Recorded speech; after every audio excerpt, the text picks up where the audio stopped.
equally contracted. Starting from all sides at once, these brambles and briars, in the course of about 20 years, met in the centre of the largest fields.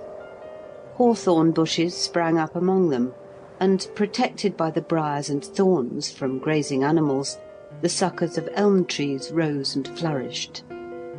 Sapling ashes, oaks, sycamores, and horse-chestnuts lifted their heads. Of old time the cattle would have eaten off the seed leaves with the grass so soon as they were out of the ground, but now most of the acorns that were dropped by birds, and the keys that were wafted by the wind, twirling as they floated, took root and grew into trees. By this time the brambles and briars had choked up and blocked the former roads, which were as impassable as the fields. No fields indeed remained, for where the ground was dry, the thorns, briars, brambles, and saplings already mentioned filled the space, and these thickets and the young trees had converted most part of the country into an immense forest. Where the ground was naturally moist, and the drains had become choked with willow roots, which, when confined in tubes, grow into a mass like the brush of a fox, sedges and flags and rushes covered it. Thorn bushes were there too, but not so tall. They were hung with lichen. Besides the flags and reeds, vast quantities of the tallest cow-parsnips or gicks rose 5 or 6 feet high, and the willow herb with its stout stem, almost as woody as a shrub, filled every approach. By the 30th year there was not one single open place, the hills only excepted, where a man could walk, unless he followed the tracks of wild creatures or cut himself a path. The ditches, of course, had long since become full of leaves and dead branches, so that the water which should have run off down them stagnated, and presently spread out into the hollow places, and by the corner of what had once been fields, forming marshes where the horsetails, flags, and sedges hid the water.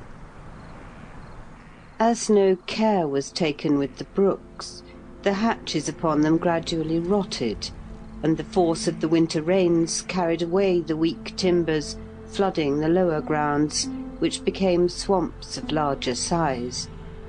The dams, too, were drilled by water-rats, and the streams percolating through slowly increased the size of these tunnels till the structure burst, and the current swept on and added to the floods below.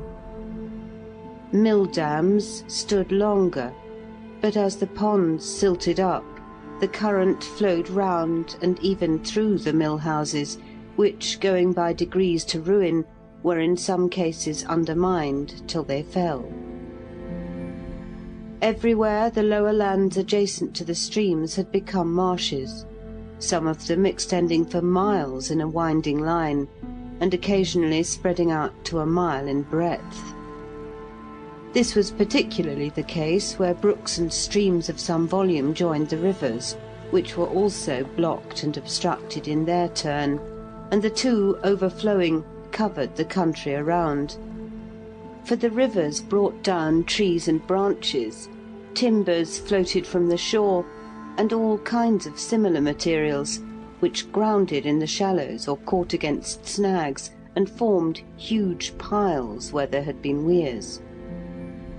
Sometimes, after great rains, these piles swept away the timbers of the weir, driven by the irresistible power of the water, and then, in its course, the flood, carrying the baulks before it like battering rams, cracked and split the bridges of solid stone which the ancients had built. These and the iron bridges likewise were overthrown, and presently quite disappeared, for the very foundations were covered with the sand and gravel silted up. Thus, too, the sites of many villages and towns that anciently existed along the rivers, or on the lower lands adjoining, were concealed by the water and the mud it brought with it. The sedges and reeds that arose completed